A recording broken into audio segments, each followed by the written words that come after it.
Now to me, I am really surprised that basically this is the version that is going to be coming onto the Xbox and PlayStation 5 and Switch. Why are we getting that version? Surely this is the version that everyone wants.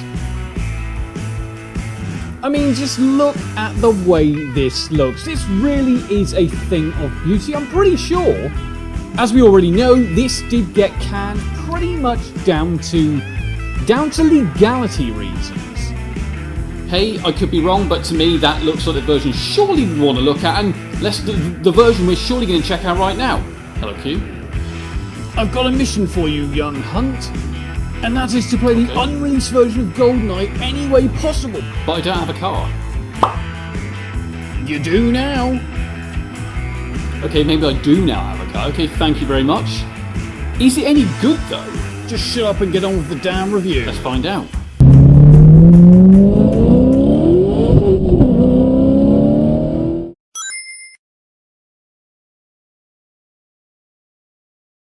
Now you can't deny that's a great way to start, right? Do you expect me to remove the Nintendo logo screen? No, Mr. Bond, I expect you to die.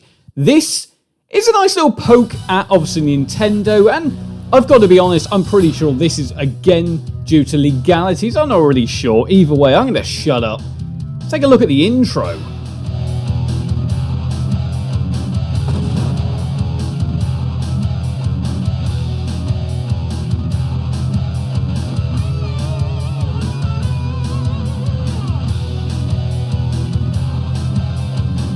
So yes, this is one thing you're probably going to know straight off the bat, or notice straight off the bat. It's showing the original N64 versions of the characters, then swapping straight to the unreleased Xbox 360 version of the characters. And let me tell you, you can actually do this on the fly within the single player campaign. Anyway, let's crack on. Let's have a look at the menu system. Let's see what we actually have here. Yes, I did actually try to use multiplayer, but for some reason it didn't work in this version. Although I have seen online, you can apparently do it. There is achievements here. You can also check, obviously, help and options, which gives you loads and loads of different options. One thing's really cool is the credit scene.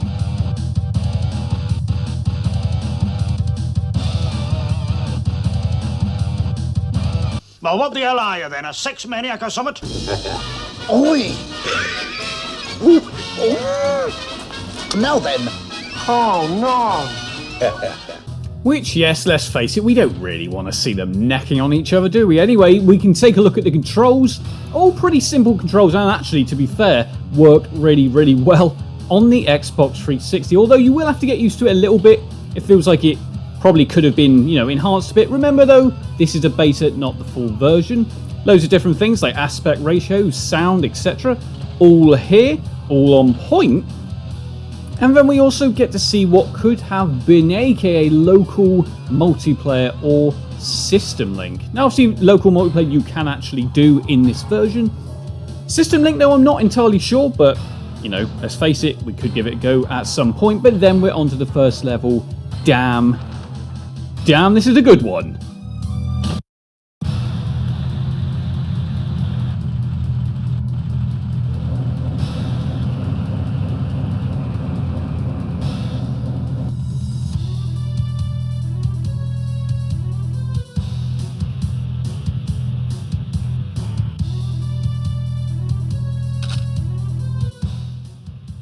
Now yes, what you can do literally with the click of one of the shoulder buttons, depending on what controller you're obviously using, yes, you can literally flip between the way it used to look and the way it now looks in this version. You can literally flip simultaneous. To me, that is a pretty incredible feat, and a feature that you don't see in many kind of HDified games nowadays. You really just don't see it all the time. But a great addition to this version nonetheless.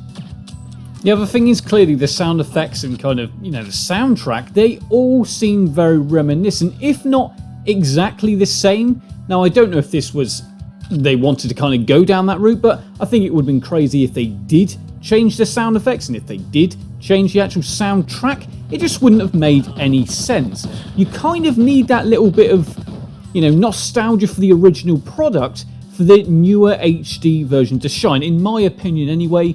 Like I said, when games get HDified like this or remade, they lose a lot of those features a lot of the time, whereas here, they've kind of kept it simple. Really, this is just a graphic enhancement.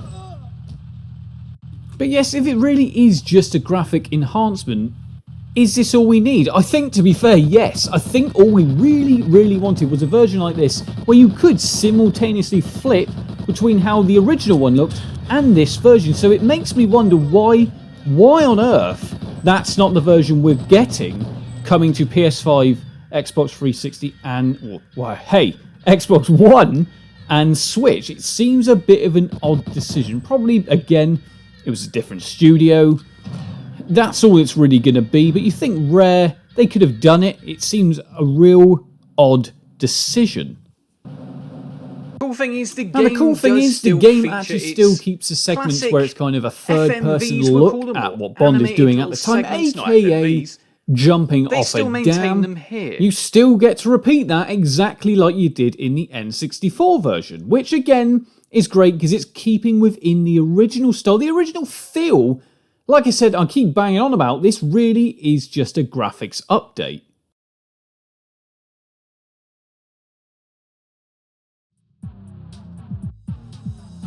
To be fair, that probably isn't enough for everyone. I mean, the real issue I had here really was down to the controls. I kind of expected the controls to feel a little bit tighter, a little bit more reminiscent of a more modern shooter. It just doesn't feel like that. Now, I think maybe with some tinkering and a bit more time, maybe I would have got used to it, but it just feels like you're still using an N64 controller. I just couldn't even aim, and it just didn't feel quite right. If you let it auto-aim, yeah, I guess it's certainly serviceable. But more times than not, I was going around corners and then looking in the sky or straight into the floor. I just couldn't really get to grips with it. But, at the end of the day, if this really is based on the N64 controls and they haven't really updated it, then you can kind of see why. The N64 really is the most diabolical controller ever. It's not precise. It never was precise. We just got used to it. We really did. We have these fond memories of games like this, but then when you actually go back and try and play them again, they're not as good as they used to be. In the sense of maybe controls, graphically, it doesn't really matter about graphics all the time. For me, it really does come down to controls. You can have an old or classic or retro game, but you try and play it now when we've been spoiled with control options. It just feels a bit backwards. At the end of the day, I think you probably will want to check this out, I'm pretty damn sure. Maybe just to get that excitement before the Xbox, PS5, whatever you want to call it, version comes out. Really, this is the version you should be playing. Yes, this is just via emulation on a 360 emulator, but for me, this is better. I just don't get the whole love for the original Goldeneye. It's not a bad game. We've got fond memories of it for a reason. But when you look at it now, was Goldeneye for the N64 really that good? I'll leave you on that thought. Hope you've liked this nice little look at the unreleased version of Goldeneye on the Xbox 360. Drop a comment and a like and subscribe if you don't already. It's Al signing out.